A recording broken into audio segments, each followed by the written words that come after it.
अगर हम question number 4 देखते हैं तो क्वेश्चन नंबर 4 हमसे कहता है, देखिएगा ध्यान से। क्वेश्चन नंबर 4 में कहा गया कि 4x² माइनस का 17x प्लस में m माइनस 4, तो और इसका अगर आपको गुणनफल यानी कि इसका जो प्रोडक्ट है वो 1 दिया हुआ है, तो m की वैल्यू क्या होगी। देखिए कितना ईजी क्वेश्चन है। आपको पता है कि अल्फा इंटू बीटा होता है c अपॉन में a। प्रोडक्ट का मतलब तो यही होता है ना दोस्तों।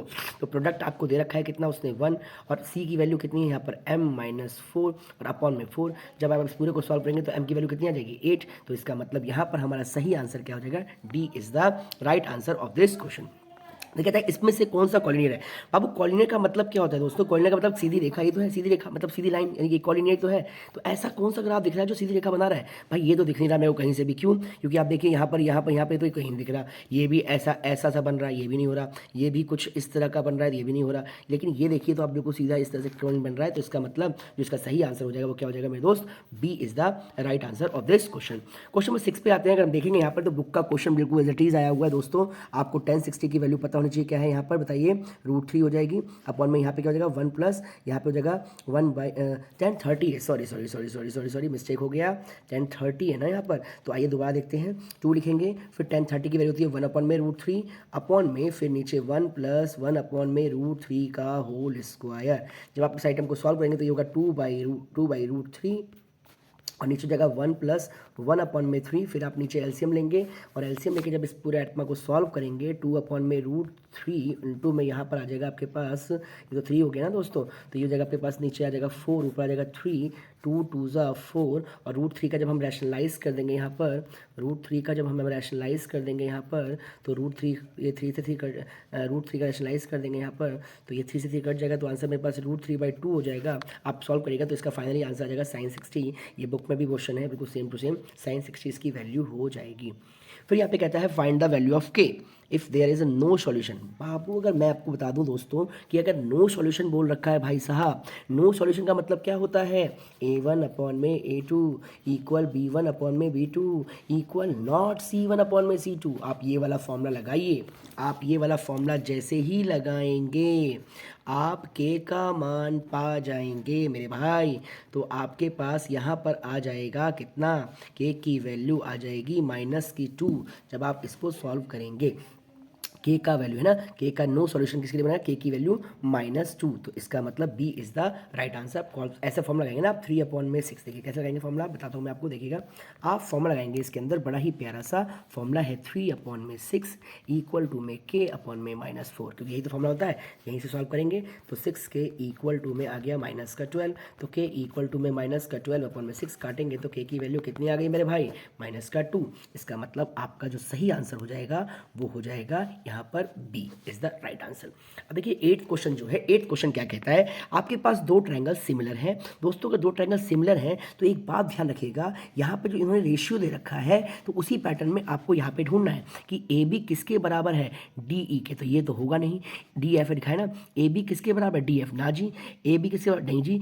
ए बी डी एफ के, देखो बन रहा है यहाँ पर ए बी के साथ डी एफ बन रहा है, बी सी के साथ ई एफ बन रहा है और ए सी के साथ डी मतलब डी ई डी बन रहा है। तो इसका मतलब यहाँ पर जो सटीक और सही आंसर हो जाएगा वो डी हो जाएगा।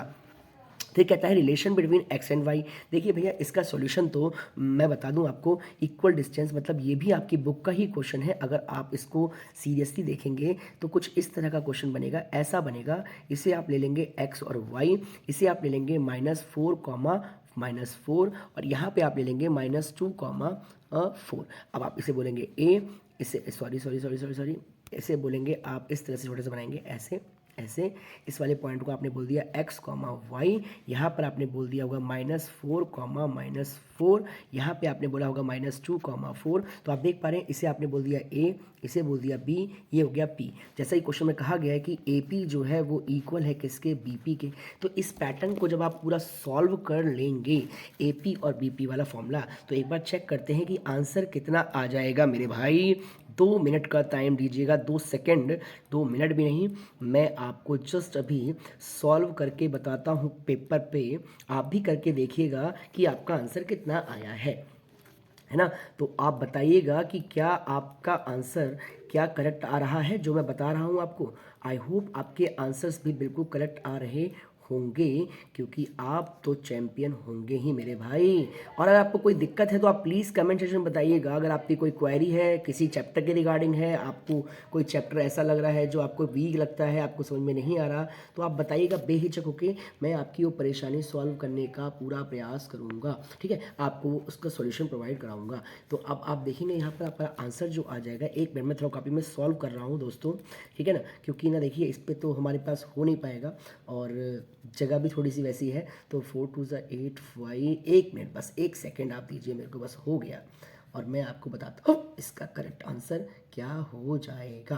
ओके, तो देखिए यहाँ पर अगर हम करेक्ट चेक करते हैं तो क्या होगा, हो गया बस 32 और ये आपका हो गया 20, इधर आके माइनस लगा 20 इक्वल टू में 0, तो यहाँ पे आ गया 4x, ये हो गया 16y और प्लस में आ गया यहाँ पर हमारे पास 12।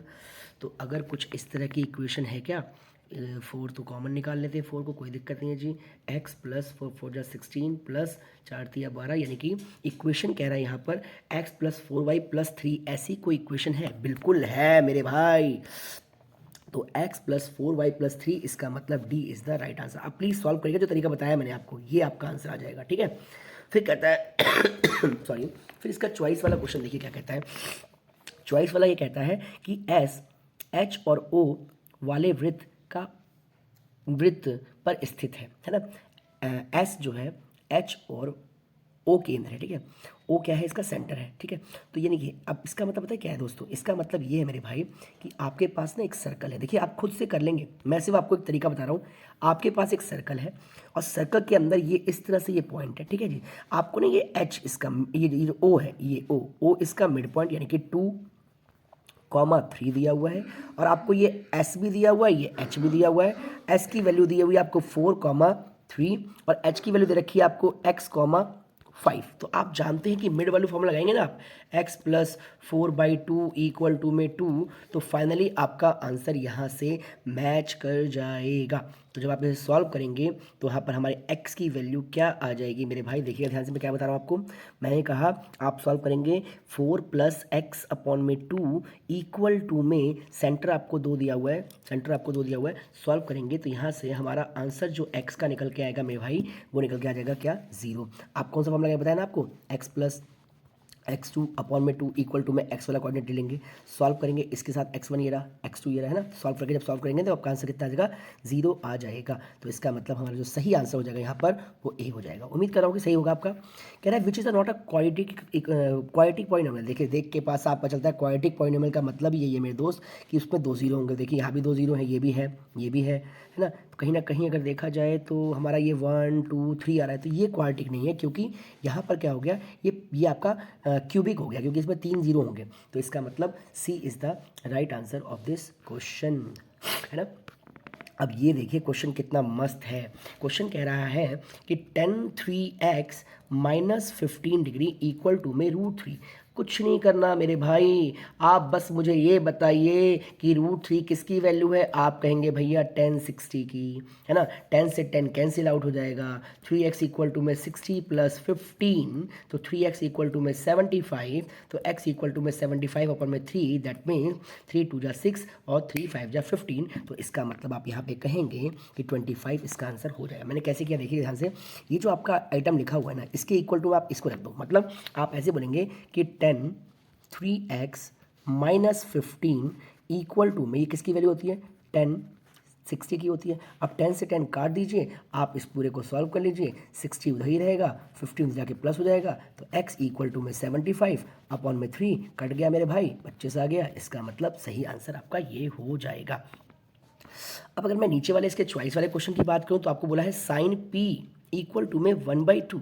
अब आप मुझे बताइए कि अगर मैं ये आपसे ये कहूँ कि साइन p इक्वल टू में 1/2, तो आप मुझे ये बता दो मेरे भाई कि ये 1/2 कब होता है। तो आपने कहा साइन 30 यानी कि 30 डिग्री पे, तो इसका मतलब p की वैल्यू कितनी आ गई मेरे भाई, 30 डिग्री।